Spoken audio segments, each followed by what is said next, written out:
Saudara-saudara sekalian, berita yang terakhir hasil dari rapat Dewan Kardinal yang berlangsung jam 9 pagi di Roma, jam 3 di Jakarta adalah ini. Besok Rabu, artinya besok pagi-pagi jam 9, jenazah Paus Fransiskus akan dibawa dari Casa Santa Marta, tempat beliau tinggal, lewat prosesi yang lumayan panjang, akan masuk ke Basilika Santo Petrus. Prosesi akan dipimpin oleh yang disebut Kepala Rumah Tangga Vatikan, seorang kardinal. Sudah diputuskan juga bahwa pemakaman akan dilaksanakan pada hari Sabtu, tanggal 26 April, mulai jam 10 pagi. Yang akan memimpin pemakaman adalah Kepala Dewan para Kardinal yang namanya Kardinal Battista Re. Sesudah itu terus masih akan dilangsungkan yang namanya masa berduka cita selama beberapa hari. Itu rapat terakhir, hasil rapat terakhir yang tadi baru saja kami terima dari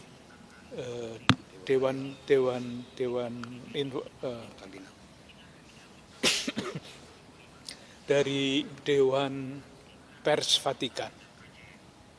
Romo, untuk di katedral sendiri ada agenda khusus atau misa khusus untuk Bapak Paus Fransiskus? Besok hari Kamis, besok hari Kamis jam 6 sore akan ada misa requiem di gereja katedral ini. Misa akan dipimpin oleh Duta Besar Vatikan untuk Indonesia yang adalah seorang wakil dari Paus. Bapak Ketua KWI, Konferensi Wali Gereja Indonesia, akan hadir. Beberapa uskup yang bisa hadir akan hadir juga di sini.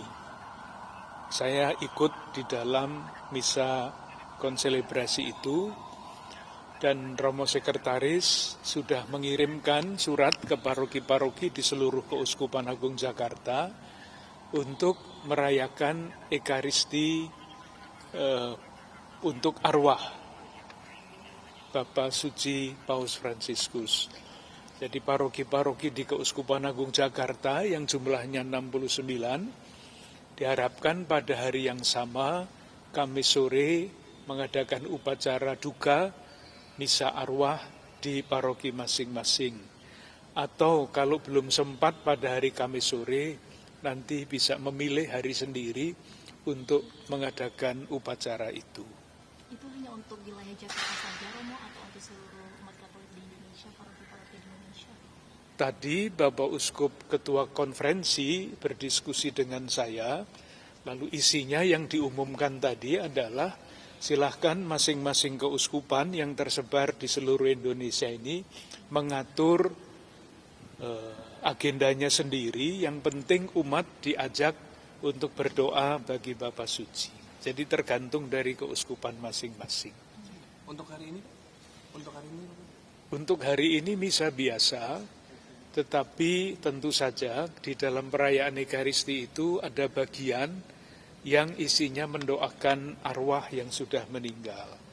Pasti beberapa hari ini nama Paus Fransiskus disebut sebagai yang sudah wafat, tetapi tidak disebut lagi di dalam doa syukur agung yang biasanya isi doanya adalah menjaga kesatuan bersama dengan Paus kami Fransiskus dan uskup namanya disebut.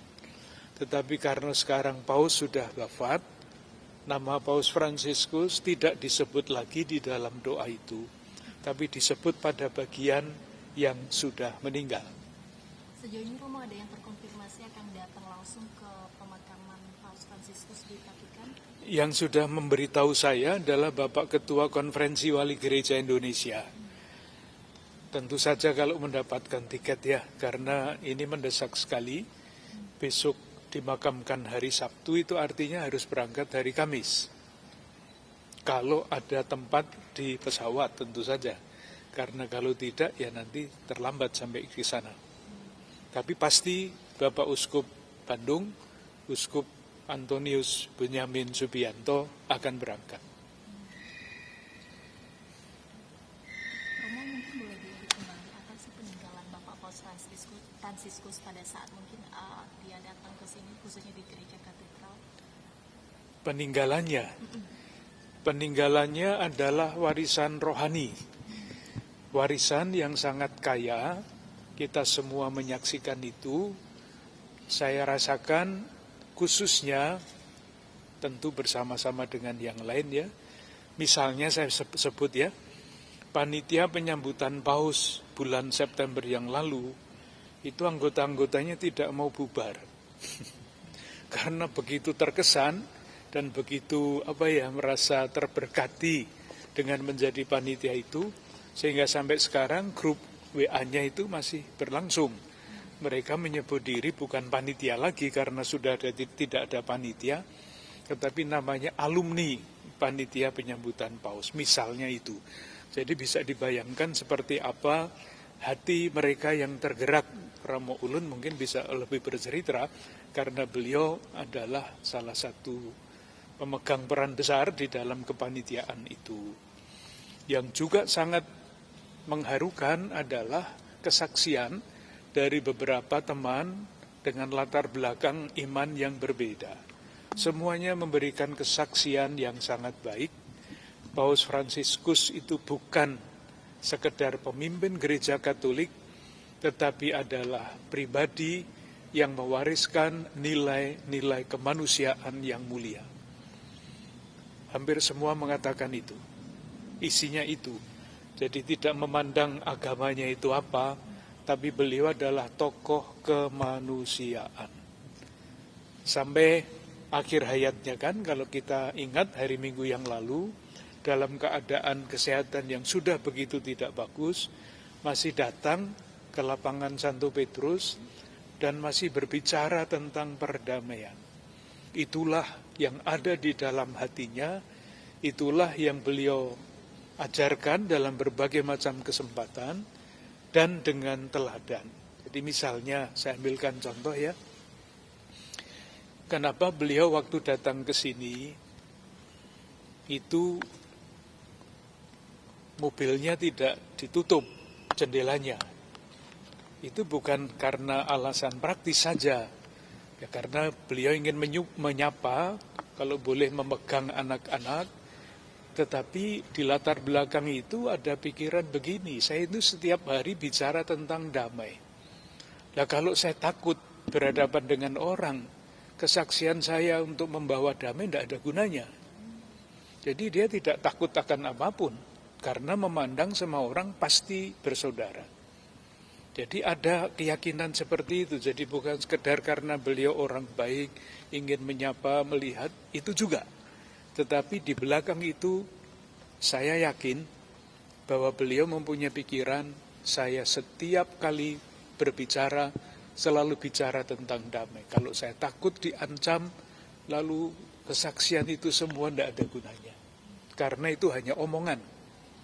Sementara ketika beliau membuka jendela mobil, ini bukan omongan, ini simbol bahwa beliau tidak takut akan apapun karena beliau pembawa damai. Romo, apakah sudah ada informasi terkait pengganti Paus Fransiskus?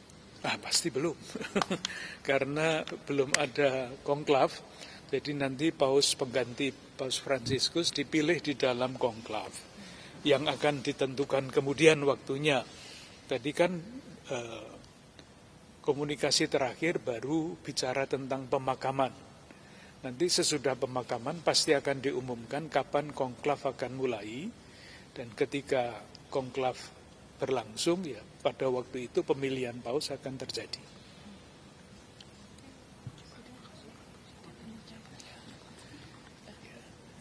Sekarang atas nama umat Katolik di Indonesia, dengan tulus saya ingin mengucapkan terima kasih kepada Bapak Presiden yang menyampaikan bela duka terhadap berangkatnya Paus Fransiskus.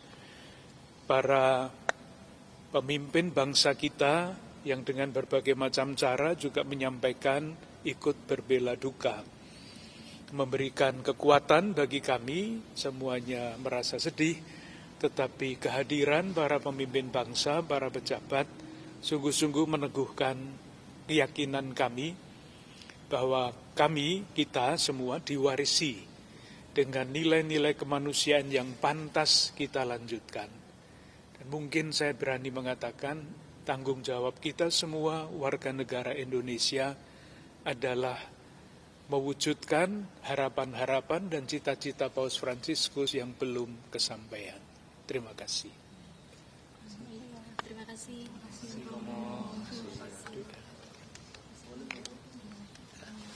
Sudah. Terima kasih. Baik, terima kasih. Terima kasih. Sudah kehujanan kan tadi? Iya.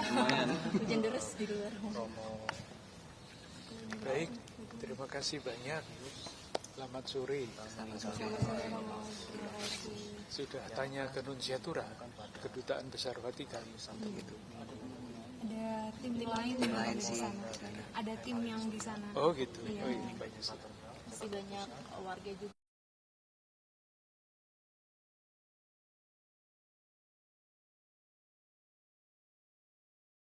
Selamat bertugas. Terima kasih. Jaga kesehatan. Selamat sore. Di situ.